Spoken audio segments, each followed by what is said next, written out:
तो वक्फ बिल होगा पेश, क्या इस पर बढ़ेगा कलेश? इसी मुद्दे पर चर्चा करने के लिए इस वक्त खास मेहमान भी हमारे साथ जुड़ गए हैं। बीजेपी नेता शमशी आजाद जी हमारे साथ मौजूद है, समाजवादी पार्टी नेता मेजर आशीष चतुर्वेदी हमारे साथ मौजूद हैं, मुस्लिम स्कॉलर शोएब सिद्दीकी हमारे साथ जुड़े हुए हैं और हिंदू धर्मगुरु गीतांबा हमारे साथ मौजूद हैं। बहुत बहुत स्वागत है आप सभी का। लेकिन चर्चा की शुरुआत शमशी आजाद जी मैं आपके साथ ही करना चाहूंगी, क्योंकि आप भी एक मुसलमान हैं और विपक्ष मुसलमानों के जरिए ये कह रहा है कि अधिकार छीनने की कोशिश की जा रही है। सबसे पहले मेरा बेसिक सवाल आपसे यही है कि ये संशोधन क्यों जरूरी था, क्योंकि अलग अलग बातें कही जा रही हैं इसको लेकर। जी देखिए, बिल जो है कहीं से भी मुसलमानों के अल्पसंख्यकों के कहीं से भी विरोध में नहीं है। ये सिर्फ इस पर विपक्ष की पार्टियां हैं जो अपनी सियासी रोटी सेकना चाहती, क्योंकि उनको सत्ता से दूर रहने के बाद जो बेचैनी, जो खलबली लगातार आपने देखा होगा। इसके पहले प्रयागराज का महाकुंभ हो रहा था, उस वक्त भी समाजवादी पार्टी, कांग्रेस, बसपा जैसे विपक्ष के सभी बड़ी पार्टियां जो कहीं ना कहीं विरोध कर रही थी। और ये जब महाकुंभ का सफल आयोजन हो गया तो आपने देखा कि विपक्ष ने अपने मुँह पर ताला लगा लिया और उन्होंने माना कि हाँ भाई, भारतीय जनता पार्टी इतना बड़ा आयोजन करने में सक्षम है कम दिनों में। उसके बाद जब आपने देखा कि वक्फ बिल की बात हुई, और वक्फ बिल की बात अगर की जाए तो इन्हीं के समाज के लोगों ने लगातार उस पर उंगली उठाई कि वक्फ को जो है कहीं ना कहीं बेचा जा रहा है, कहीं ना कहीं नुकसान पहुंचाया जा रहा है। तो सरकार ने आपकी रखवाली के लिए, सरकार क्योंकि सबका साथ सबका विकास पे काम कर रही है, तो उसने देखा कि वक्फ की प्रॉपर्टी जो हिंदुस्तान में तीसरे नंबर पे सबसे बड़ी प्रॉपर्टी है जो अल्पसंख्यक समाज के पास है। वक्फ इस वजह से बनाया गया था कि इसमें यतीमों, मिस्किनों, बेवाओं की मदद की जाए, जो शिक्षा से वंचित है उनको शिक्षा दिलाई जाए, आश्रय घर बनाए जाए, यतीम खाने बनाए जाए। लेकिन इसके विपरीत मैं चैनल करके कह रहा हूँ कि आपके पैनल में सभी लोग बैठे होंगे, क्या बता सकते हैं कि वक्फ की प्रॉपर्टी से किसी बेवा की शादी की गई? क्या बता सकते हैं कि उनके लिए आश्रय दिया गया? क्या बता सकते हैं कि यतीमों की तालीम दी गई? कहीं पर भी ऐसा नहीं हुआ। बल्कि ये ज़रूर हुआ कि मुतवल्ली जो बने, पैसा देकर बने, जो सरकारी रसूख में थे बने, जो पार्टी का सोर्स लगाकर बने, जो धर्म गुरु के परिवारों से बने, उन्होंने ये किया कि उसको खुर्द बुर्द करने का काम किया, वक्फ की संपत्ति को नुकसान पहुँचाने का काम किया। और सरकार ये कानून सिर्फ इस वजह से ला रही है कि ये देश की धरोहर को बचा कर रखा जाए। ये जो अमूल धरोहर हमारे नवाब, हमारे पूर्वजों ने हमको दिए, तो उसको बचाने के लिए सरकार ने कदम उठाया है। और वह बिल जो है सरकार के बहुत बड़ा एक मिशन है, उसको पूरा करने के लिए है। ठीक है मेजर आशीष, वो कह रहे हैं कि हर अच्छे काम में आप लोगों को नुक्सी नजर आते हैं, विरोध करने की आदत बन गई है विपक्ष की, मूल अधिकारों से भटक गया था वक्फ। नहीं, देखिए, कहीं ना कहीं कोई अच्छा काम जब भाजपा करेगी तो हम निश्चित रूप से उसका समर्थन करेंगे। हम लोग कोई आंख बंद करके विरोध नहीं करते हैं।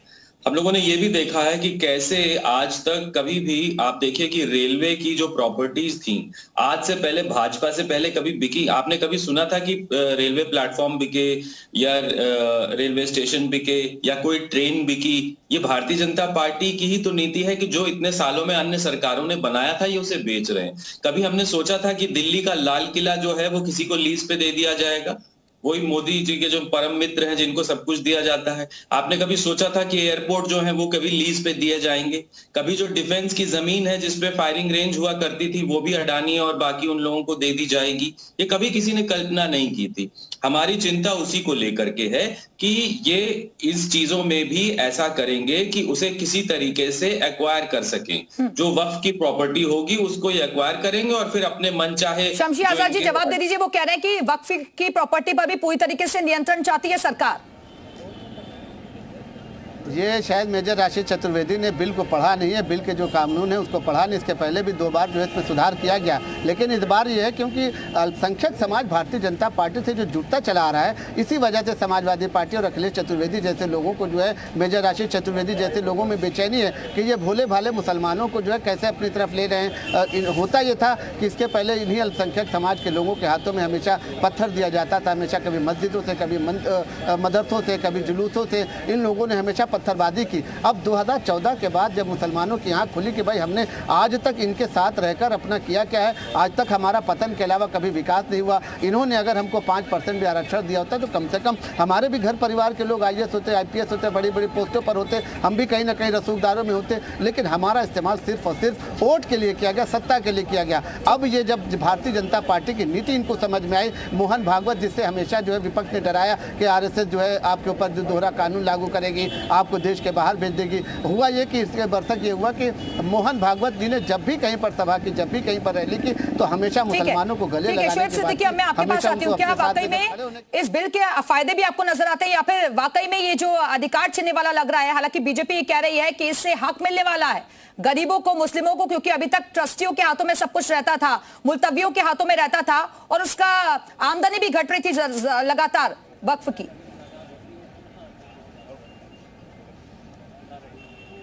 शोएब सिद्दीकी, अपने माइक को अनम्यूट कर लीजिए, आपकी आवाज हम तक नहीं पहुंच पा रही है सर। जी जी बोलिए। जी जी देखिए, सबसे पहले मैं मुल्क के वज़ीर आज़म नरेंद्र मोदी जी को और रियासत के वज़ीर आला योगी आदित्यनाथ जी को, आपको, अहले वतन को ईद की दिल की गहराइयों से मुबारकबाद देता हूँ। देखिए, वक्फ बिल का जहां तक मामला है, तो आप देखिए एक समुदाय को टारगेट पे किया जा रहा है। अभी शमशी साहब ने कहा कि मुतवल्ली खरीदे जा रहे हैं, तो शमशी साहब बता दे, जब उनके वहां जो उनके वसीम रिजवी साहब जब चेयरमैन थे, तो उन्होंने कितना बड़े बड़े काम कर डाले, किसी को खबर नहीं है। आप देखिए बिल पेश हो रहा है, जाहिर सी बात है जब ये बिल पेश होना था तो आम आवाम से बात करनी चाहिए थी। आज आप बताइए, जैसे लोग कह रहे हैं बेवाओं को पैसा नहीं मिल रहा है, जो काम मकसद से रखे गए थे वो नहीं हो रहे हैं, तो आप आखिर मुसलमानों से इतनी हमदर्दी मंजर आम पर कैसे आ गई? जहां नफ्सा नफ्सी का आलम चल रहा है इस दौर में, आपको मुसलमान की मोहब्बत जाग रही है। और वक्त बिल जो पेश होगा, जाहिर सी बात, आप देखिए मैडम कि जो इक़्तिदार में जो पार्टियां मलाई खा रही हैं, मरकजी हुकूमत और रियासती हुकूमत, उन्हीं के सहयोगी पार्टियों के खिलाफ बात कर रही है।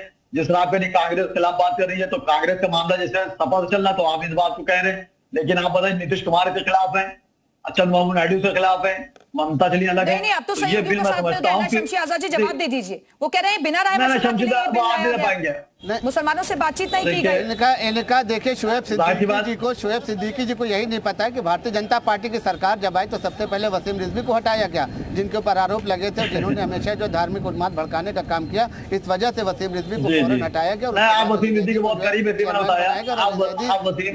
करीब थे, आप करीबी होंगे, आपके घर परिवार के लोग होंगे, आप हमको दिखला दीजिए भाई, कहीं हमारे चेक करा लीजिए, हमारा फोटो उनके साथ, व्यक्तिगत बातें न करें शोएब भाई, ये संजीदा मुद्दा है। यहाँ पर मजाक करने की बात आज ये बिल आ रहा है, आप नहीं, आप संजीदा बात नहीं कर रहे हैं, आप आरोप लगा रहे हैं हमारे ऊपर व्यक्तिगत। आप बात करिए कि जो बिल जो आ रहा है, क्या जरूरत पड़ी इस बिल को आने की? क्या आप बता सकते हैं कि वह बोर्ड में लूट खसोट नहीं मची हुई है? क्या आप बता सकते हैं कि इन बताइए जो इमारतें सरकार के दिख रहे थे, जो इमारतें सरकार जिसको संरक्षित कर रही है, आप चाहे बड़ा देख लीजिए, चाहे ब्रिगेड देख लीजिए, चाहे काजमैन देख लीजिए, चाहे गार वाली करबला देख लीजिए, नजफ देख लीजिए, इनका रख रखाव देख लीजिए, और जो प्राइवेट है, जो मुतवल्ली पैसा देकर बने, उनके बारे में आप पता कर लीजिए कि वहाँ की जमीनों किस तरीके से बंद किया जा रहा है, किस तरीके से बेचा जा रहा है। आप पहले इस पर आप पहले कार्रवाई करिए। नहीं, आप सबसे पहले तो आप ठेकेदार नहीं समाज के, आप ठेकेदार नहीं समाज के, समाज का ठेकेदारी अब खत्म हो चुकी है, समाज की ठेकेदारी अब खत्म हो चुकी है। नहीं, अब समाज का ठेकेदार समाजवादी पार्टी है, कांग्रेस पार्टी नहीं है। अब आज का मुसलमान पूरी तरीके से आजाद है, वो जिसको चाहेगा समर्थन करेगा, जिसको चाहेगा विरोध करेगा, और सरकार के साथ कहीं न कहीं आज अल्पसंख्यक समाज खड़ा है। इसी वजह से मुसलमान जागरूक है आज का, और उत्तर प्रदेश में तो उनको म्यूट कम कराइए, वो जब बोलते हैं कि सुनते नहीं। शमशी मैं सुन लिया, छोटे भाई मेरे सुनिए पहले बात। वक्फ बोर्ड में वक्फ बोर्ड भी आता है, ठीक है, मैंने व्यक्तिगत आप पे हमला नहीं किया है, मैं कभी व्यक्तिगत हमला करता ही नहीं हूँ, नेशनल चैनल है, मैं अच्छी बात पर चाहता हूँ। तो आप जफर फारूकी का नाम क्यों नहीं लिया? आप जफर फारूकी का नाम क्यों नहीं ले रहे हैं, जो लगातार 23 सालों से चेयरमैन बने हुए? आप उनका नाम लीजिए ना पहले। तो आप उनको हटाइए, बीजेपी क्यों नहीं हटा रही? बीजेपी तो उनको संरक्षण दे रखा है, बिल्कुल हटाया जाएगा। उनको हट नहीं, सरकार ने उनको दे दिया, सरकार ने उनको अल्टीमेटम दे दिया है, सरकार ने उनका कार्यकाल देखिए, ये बोर्ड है और चेयरमैन बनाया जाता है। रहना चाहिए, किसको रखा किसको नहीं रखा, हम इस पर आज चर्चा नहीं कर रहे हैं। आप बताइए क्या खामियां नजर आती हैं? ये जो संशोधित बिल लाया जा रहा है, इसमें क्या खामियां हैं? मैं ये कह रहा हूँ, देखिए हमारे बाप दादाओं ने जो वक्त जमीनें दी थी, वो एक समुदाय को दी थी, उसके रखरखाव भी दी थी। आने वाले वक्तों में ये था कि गरीबों की मदद की जाए, बच्चों की कॉलेजेस बनाया जाए, वगैरह वगैरह। कुछ कमियां नहीं, हकीकत है, मगर मैंने ये हमेशा बात कही कि एक समुदाय को टारगेट रखा गया, संशोधन बिल लाया जा रहा है, उसमें जैसे आप कह रहे हैं कि कुछ औरतों को रखा जाएगा, गैर मुस्लिम को रखा जाएगा। तो आप बताइए कौन सी ऐसी संस्थाएं हैं जहाँ पे मुस्लिम की मुदाखलत उसके अंदर है? और आप विपक्ष में आप देखिएगा सबसे बड़ा हंगामा होगा। लेकिन शमशी भाई अरे तो संशोधन तो इससे पहले भी बहुत बार हुए हैं। सबसे बड़ी आप हिंदू जो है कैसे वक्फ बोर्ड में आ जा रहा है, कैसे धार्मिक चश्मे से देखना जरूरी हो जाता है? बिल्कुल नहीं देखना चाहिए। और रही बात यह कि इनके समाज में न महिलाओं के लिए कुछ हुआ है, न बच्चों के लिए कुछ हुआ है, न मरीजों के लिए इन्होंने कुछ किया है, न इन्होंने रोगियों के लिए कुछ किया है। तो अगर वक्फ बोर्ड ये इसको हॉस्पिटल या फिर वृद्धा आश्रम या विधवा आश्रम या बच्चों के लिए कुछ करता है तो ये तो सरकार का स्वागत करने वाला काम है और इन लोगों को स्वागत करना चाहिए। इनके यहाँ तो है ना भाई, न खाता न भाई, जो मौलाना कह दिए वही सही, जितना मौलाना बोले वही सही हो गया। तो अब इस समय जो वक्फ बोर्ड आ रहा है, इनको जो उसमें थोड़ा सा बदलाव लाने की कोशिश की जा रही है, तो उसमें इनको समर्थन करना चाहिए, क्योंकि इनके घर की बहन बेटियां और इनके घर के बच्चे, इनके परिवार के लोग सर्वथा सुरक्षित रहेंगे। जैसे हमारे यहाँ वृद्धा आश्रम है, विधवा आश्रम है, बाल सुधार गृह है, तो ऐसा इन लोगों ने कुछ भी नहीं समाज के लिए किया। ठीक है मेजर आशीष, आप तो मुस्लिमों के हक की आवाज उठाते रहे ना, खुद को हिमायती बताते हैं, तो फिर ये तो उनकी अच्छाई के लिए, उनके अच्छे के लिए लाया जा रहा है ना, तो इसमें विरोध किस बात का? फिर आप भी अप्रिशिएट कीजिए। मैंने आपको पहले भी बताया ना कि इनकी मंशा जो जमीनें हैं, पहले तो एक आम साधारण आदमी को ये समझना चाहिए कि वक्फ की जो जमीनें होती हैं वो आती कहां से हैं। जो मुसलमान अपनी प्रॉपर्टी वहां डोनेट कर देते हैं, यानी दान में दे देते हैं, वही वक्फ की प्रॉपर्टी होती है। ऐसा कुछ नहीं है कि सरकार या कोई और उनको दे रहा है या वो जाके कहीं कब्जा ले रहे हैं, ऐसा कुछ नहीं होता है। कुछ धारणाएं हैं जो भाजपा द्वारा प्रचालित की जाती हैं। अभी भाजपा के वो कह रहे थे कि हम सबके हितैषी हैं, सबके साथ हैं। इनकी विधायक कह रही हैं कि अस्पतालों में मुसलमानों के वार्ड अलग होने चाहिए। ये भारतीय जनता पार्टी की विधायक का बयान है, जिसके खिलाफ ना योगी, ना मोदी और ना शमशी आजाद ने कुछ नहीं बोला कभी तक। क्यों नहीं बोला भाई, क्यों नहीं बोला? इतनी बेहूदगी की बात कर रही हैं कि हॉस्पिटल में एक अलग वार्ड बना दो, तो इनके लिए वो हो जाना चाहिए कि भाई आप जब अस्पताल में जाएं तो खून भी मांगे तो बोलिए भाई देख लेना इसमें किसी मुसलमान का खून ना चढ़ा देना। अरे आपकी पार्टी पर आरोप लगाते हैं मुसलमान नेता ही कि आप लोग वोट बैंक के लिए उनका इस्तेमाल करते हैं मेजर आशीष, नहीं, इसलिए आपको याद आती है बार बार उनकी बात नहीं है। इनके विधायक कह रही हैं, अब बताइए। और मैंने आपको सारी प्रॉपर्टीज गिना दी जो देश की भारतीय जनता पार्टी ने बेचना शुरू कर दिया है, इंक्लूडिंग चाइना में जमीन। शमशी आजाद जी जवाब दीजिए। जिसके एवज में इनको फंडिंग मिली, ये भी पता है। मैं यही कह रहा हूं कि आज वह बिल जो लाया जा रहा है वो कहीं ना कहीं मुसलमानों के लिए, उनके लिए फायदे का बिल है, और कहीं ना कहीं जो उनके बाप दादा अजदाद उनके जो है प्रॉपर्टी छोड़ के गए हैं, आप यहीं पर पता कर लीजिए। मैं फिर कह रहा हूँ कि आप यहीं पर पता कर लीजिए कि जो जमीनें बेची जा रही, जो वक्फ की दुकानें 25-25 लाख 30 लाख में बेची जा रही है, क्या उसका पैसा सरकार में जमा किया जा रहा है? 25,000 रुपए दुकान का किराया लिया जाता है, 200 रुपए 100 रुपए की जो है रसीद कटा के सरकार को दी जाती है, वह बोर्ड में जमा की जाती है। वह बोर्ड में आप अगर देखेंगे तो 3-3 साल से उनकी तनख्वाहें रुकी पड़ी हुई हैं। उसके बाद भी आप कहते हैं कि वह बोर्ड सही चल रहा है। हम अगर अमेंडमेंट ला रहे हैं, हम अगर बिल ला रहे हैं, हम उसमें संशोधन करना चाह रहे हैं, तो सबसे पहले चाहिए विपक्ष को जो उसकी सच्चाई है वो जनता को बताए। उसके बाद जनता फैसला करेगी कि वो सरकार का समर्थन करेगी कि आपका समर्थन करेगी। और सरकार का समर्थन पूरी तरीके से, क्योंकि भाजपा ने कानून लाने के पहले जमीनी सतह पे काम किया, उनके जो अल्पसंख्यक समाज के बुद्धिजीवी है उनसे बात किया, जो उनके धर्म गुरु है उनसे बात किया, वो कह रहे हैं भाई राय ली गई में जाके कार्यकर्ताओं के द्वारा मौलानाओं से बातचीत की गई, उनके जो धर्म गुरु हैं उनसे बातचीत की गई, उसके बाद गुमराह करने की कोशिश हो रही है समाजवादी पार्टी का परिवार नहीं है, ये भाजपा है। इतना बड़ा बिल लाने के पहले भाजपा ने उस पर जमीन पर काम किया, तब जाके मजबूती के साथ उसको लोकसभा में आज पेश किया जा रहा है, और बाकायदा कमेटी बनाई गई जिसमें अल्पसंख्यक समाज को भी रखा गया। ठीक है, वापस आऊंगी आप सभी के पास। ये भोपाल की तस्वीरें आपको दिखा रहे हैं जहां मुस्लिम समर्थकों ने ये देखिए किस तरीके से आतिशबाजी की है, और ये जो बिल लाया जा रहा है इसके समर्थन में पटाखे छोड़े जा रहे हैं। एक तरफ विपक्ष इसको लेकर सवाल खड़े कर रहा है, लेकिन एक तस्वीर ये भी है, खुशियां मनाई जा रही है इस बिल को लाए जाने पर। लोकसभा में आज ये पेश किया जाना है, इस पर चर्चा भी होगी। मेजर आशीष, मेरा सवाल आपसे इसी खबर पर है। ये तस्वीरें आप भोपाल की देख रहे हैं ना, ये भी मुस्लिम ही है।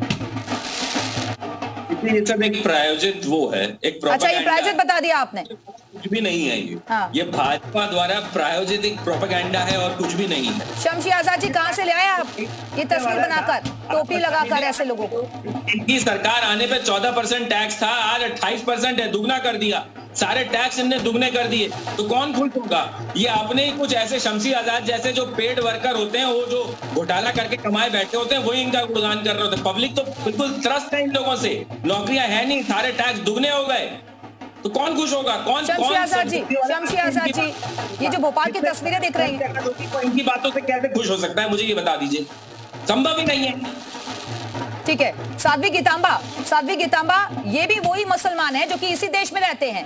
यहाँ पर हर धर्म का सम्मान होता है, और ये जो मुसलमान बताए जा रहे हैं ये फेक बताए जा रहे हैं। वो कह रहे हैं कि ये बीजेपी प्रायोजित है।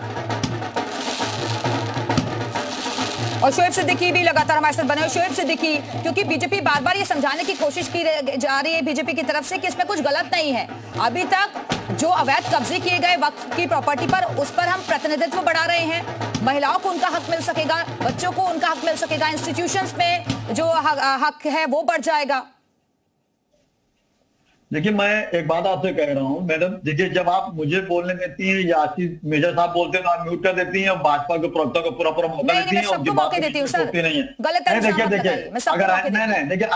देखिए आप जब मैं बोल रहा हूँ, मेजर साहब बोल रहे हैं, तो आप उनको बोलने देती है, हम लोग म्यूट कर देती है बोलने में, और शमशेर पूरा बोलते हैं। आप पूरी बात सुनेंगी तब क्लियर बात हो जाएगी। ठीक है, मैंने हमेशा कहा कि जल्दी से 30 सेकंड्स में जल्दी।